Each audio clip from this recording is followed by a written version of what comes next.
In a previous lesson, we learned about the side congruence postulate for triangles, which was just kind of a shortcut that let you use three pairs of corresponding parts from a triangle to prove congruence, and today is just another shortcut. So today is the side angle side congruence postulate. So 10.1 just introduces what it is and then kind of talks about why it works. So don't feel like you need to draw everything that I have on the page for 10.1. I would just definitely write down the postulate itself, which hopefully you have kind of like a good list going of like all theorems, postulates, anything that you may need for your proofs. Like I said, it's just really important to keep track of them because there are a lot, and I don't expect you to memorize them, but you do kind of need to have a list to refer back to. So the side angle side congruence postulate is shortened to SAS. It states if two sides and the included angle of one triangle are congruent to two sides and the included angle of another triangle, then the triangles are congruent. So the word or the phrase included angle in here is really important. Included means it's the angle that's between the two sides. So the way that they write like side angle side is actually like important. So it means the side and then the angle in between and then the next side. So it like kind of tells you the order as is, or it kind of shows you that the angle should be, smushed in between the two sides that you're using to prove congruence. So the included angle is always the angle that's in between the two sides. And then later on, we'll also learn about like included sides that are between two angles. Okay, for the next part, we're just going to kind of compare these couple of pairs of triangles to show if we could use the side angle side congruence postulate on them. So in order to be able to do it, we have to, kind of prove that the like corresponding sides are congruent, like the two pairs of corresponding sides and their and their included angle are also congruent. It's like a tongue twister. Okay, so we can see on the two triangles that AB is congruent to KL because they both have the one tick mark on that side. And then BC is congruent to LM because it has the two tick marks. And then if we look at the included angle, that has the one tick mark on the angle for angle B and angle L, showing that they are congruent also. So the two pairs of corresponding sides and their included angle are congruent. So yes, we can use that postulate on this pair.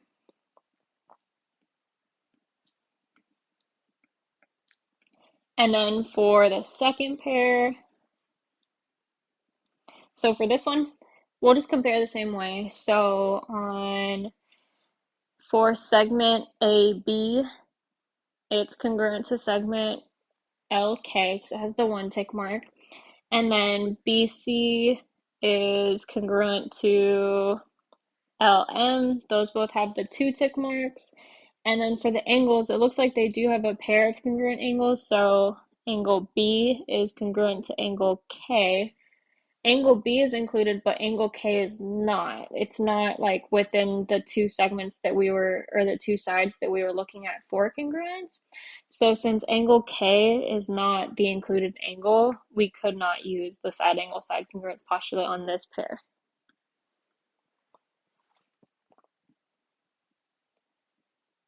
And then this next part is just like a quick graphic about why it works. There's a lot more of like the written explanation in workbook 10.1 if you wanted to check it out. But I'll just briefly go through this. So I'm actually just going to start here. So let's say I have a pair of angles, and on those angles, so they're made up of segments and not like rays or anything. So within those two pairs of angles, I have, this side RS is congruent to UV, and then this side RQ is congruent to UT, and then the included angle, the angle that's inside, is also congruent, so angle R is congruent to angle U. And then usually we show congruence between, or not usually, but a lot of times we show congruence using transformations. So I'm going to take these two like open angles and I'm going to translate one onto the other. So we'll take the like pinkish angle and slide it to the right. And then it would completely overlap the purple angle because, this is the same side as length as this. This is the same length as this, and the angle is the same. So when I slide it over, they completely overlap.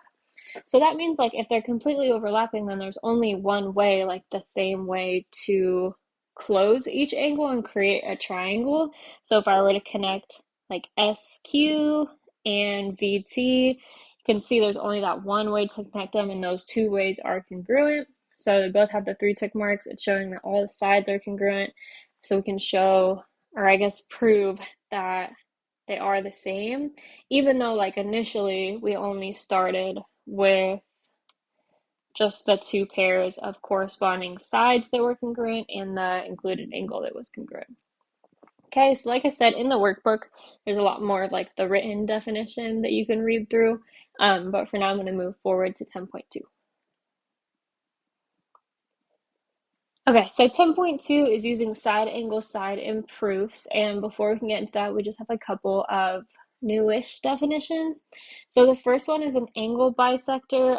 Just like a bisector in general is something that cuts something exactly in half. We've talked about angle bisectors a little bit in that project, but it says an angle bisector is a line, ray, or a segment that passes through the vertex, which is right here, of an angle and divides the angle into two congruent parts. So it's really important that we know that a bisector cuts things perfectly in half. It cuts things into two separate or two congruent parts.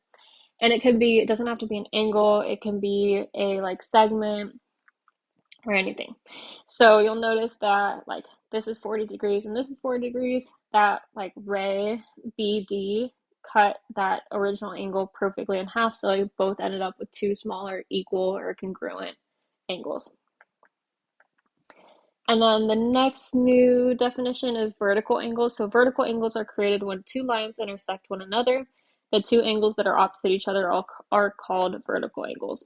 So like the blue angles right here, those are vertical angles because they're opposite of each other, and so are the pink ones. Those are like opposite each other, so they're vertical angles.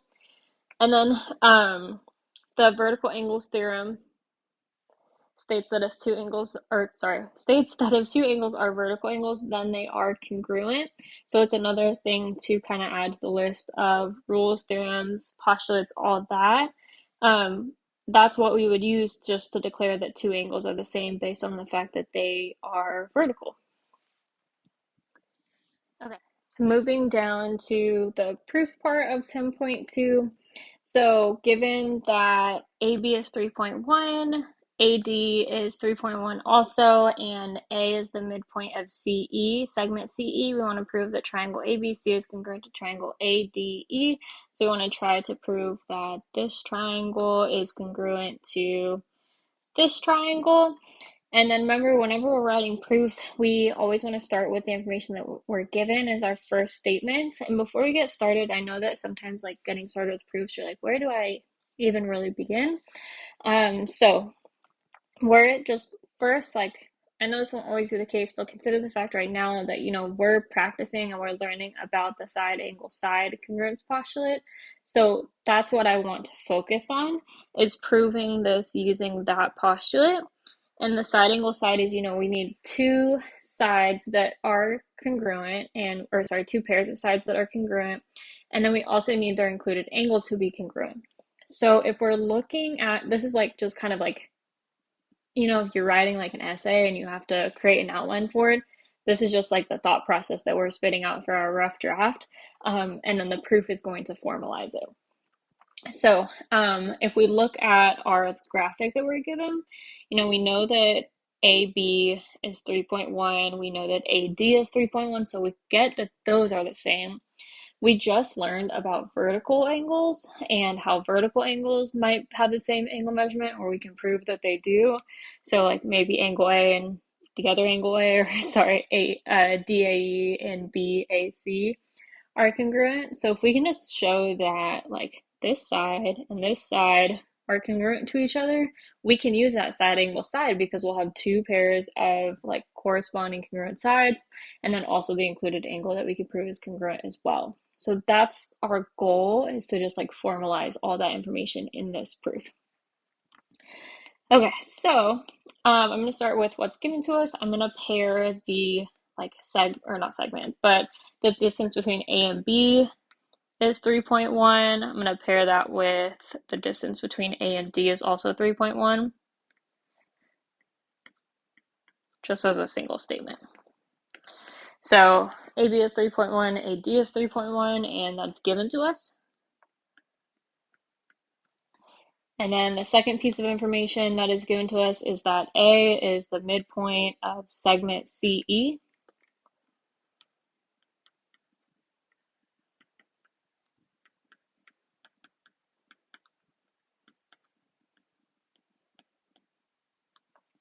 And then that's also given to us. Okay, so we have to show that the sides are congruent. Right now, we don't actually we haven't proven or shown that any of the sides are congruent. So the easiest thing for us to start with is to figure out a way to show that AB is congruent to AD, which you're like, okay, well, they're the same length, so they're congruent. Like, I get that. But we have to write that more formally. So, like up in statement number 1, it says that, AB is congruent to 3.1 or is equal to 3.1, excuse me. And then AD is also equal to 3.1. So since AD is also equal to 3.1, I can go ahead and just take AD and I can substitute it in for 3.1 over there. And I can say that AB is equal to AD, or the distance between A and B is equal to the distance between A and D. And that's just by substituting. I just substituted in AD for 3.1 because they're the same value or they're equal to each other. So the reason would be the substitution property of equality.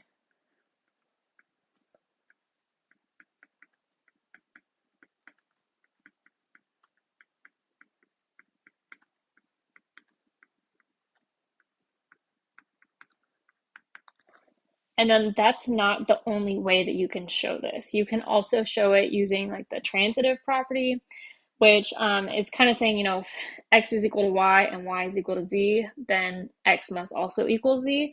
So proofs are not just a one correct answer type of thing. There's a lot of different ways that you can prove something as long as you're backing your statements with reasons that are proven in math. So all the properties, all the theorems, all the postulates.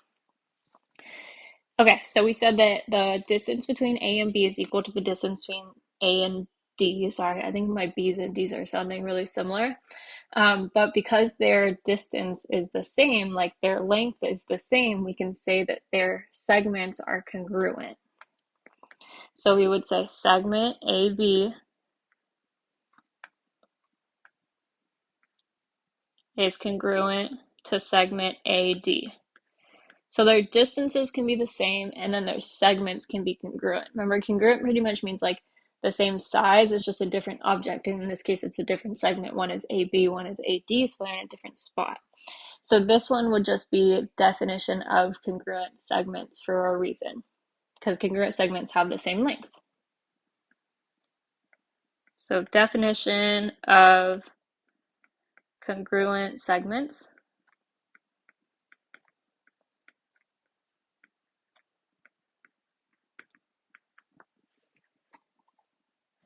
Okay, so what we've done is we've shown that AB and AD are congruent. We knew that in our heart sounds really corny, but we knew that from the beginning. But now we've just proven it, more mathematically.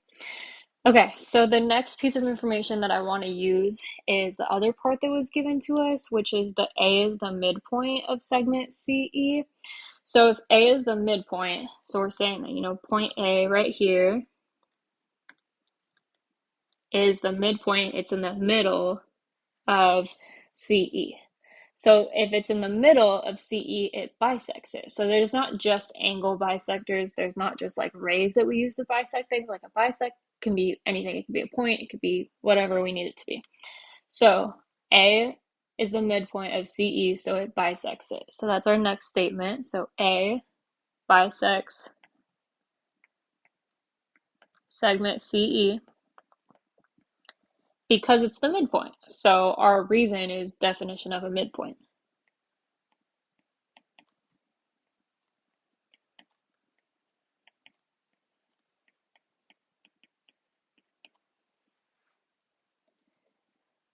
Okay, and then if A bisects CE because A is the midpoint, we can say that AC and AE are congruent to each other because that point bisects it, so it cuts it in half.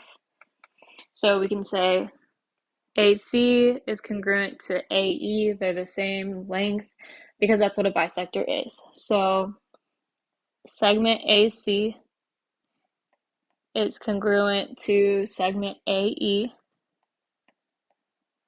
and then our reason is definition of a bisect.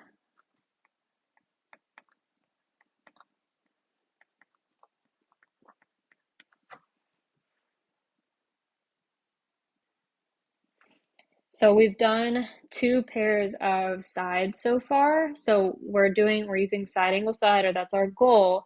We've already proven that the two different pairs of sides are congruent. We did AD and AB, and then we just did AE and AC. So we've done the two sides. This is done, this is done. Now I just need the included angle. So the angle that's included between those two sides is DAE and BAC. So I need to figure out a way to prove that that is congruent. So we know, like, based on what we learned about vertical angles, that vertical angles are the same, but first we have to go ahead and like state that they are vertical angles first. So we would say angle DAE and angle BAC are vertical angles.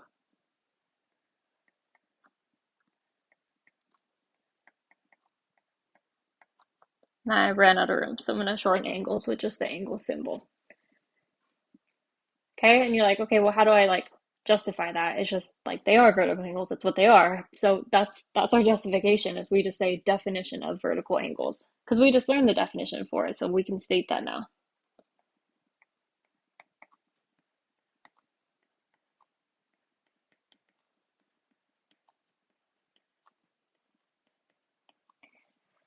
And then now that we have like proven that these are vertical angles, we can say that they are congruent based on the theorem about vertical angles. So we can say that angle DAE is congruent to angle BAC, and then our justification is the vertical angles theorem. So we just like proved that they were vertical angles, and then now we can use the vertical angles theorem, which we learned about up here, to say that they are congruent. Okay, so for justification for number 8, or for the reason for number 8, it's just the vertical angles theorem. So vertical angles theorem says that if two angles are vertical, they are congruent.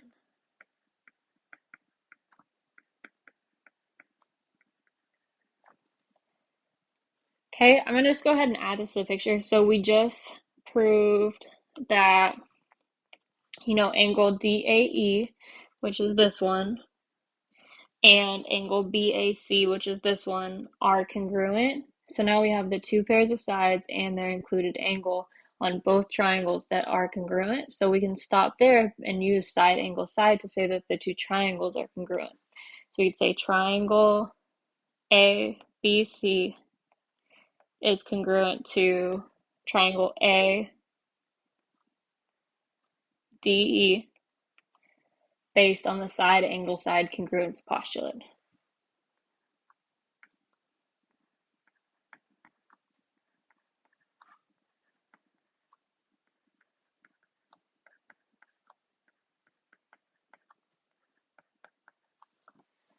Okay, so just remember that like when you're writing a proof, some of them are long, some of them are short, but when you're writing a proof, you want your final statement to be whatever you're trying to prove. So triangle ABC is congruent to triangle ADE, sorry, which is what we did. So we proved that.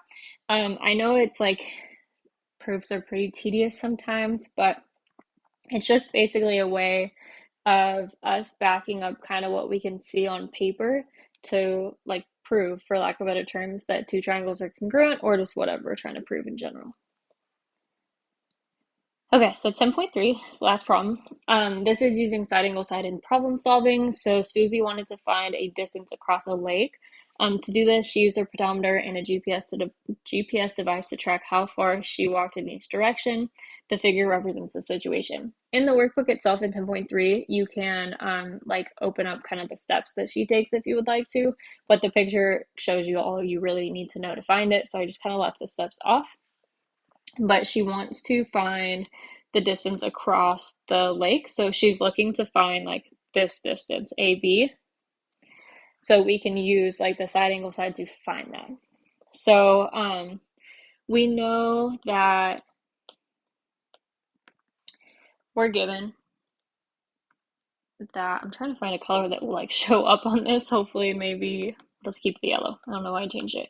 Okay, so we know that like this side 1.7 and this side are the same. So I could say like those are congruent. And then this side with the 1 and this side with the 1, those are also congruent or they're congruent to each other. And then we have a vertical angle. So I know that, let me erase some of this. I know that vertical angles are congruent. So like these two angles, like kind of surrounding C, are congruent just solely on the fact that they're vertical. So that being said, like there's two pairs of corresponding side lengths that are congruent, and their included angle that like the angles surrounding C are congruent as well. So that means that like the whole triangles are congruent basically. They're the same exact size triangles. One was just kind of flipped over. So if they're the same exact size triangle, that means that this 1.4 is going to be the same distance over here. So the distance across the lake is 1.4. And that was something I did leave off. It was in miles. So we could say AB is 1.4 miles. And we just use side angle side to show that. So just kind of proving that, not proving, but recognizing that, they had the corresponding side lengths. Seeing the vertical angles, that was the included angle. So those are the same size. So that means the triangles as a whole are congruent to each other. So we could just take that 1.4, pop it over here, because all the sides are equal.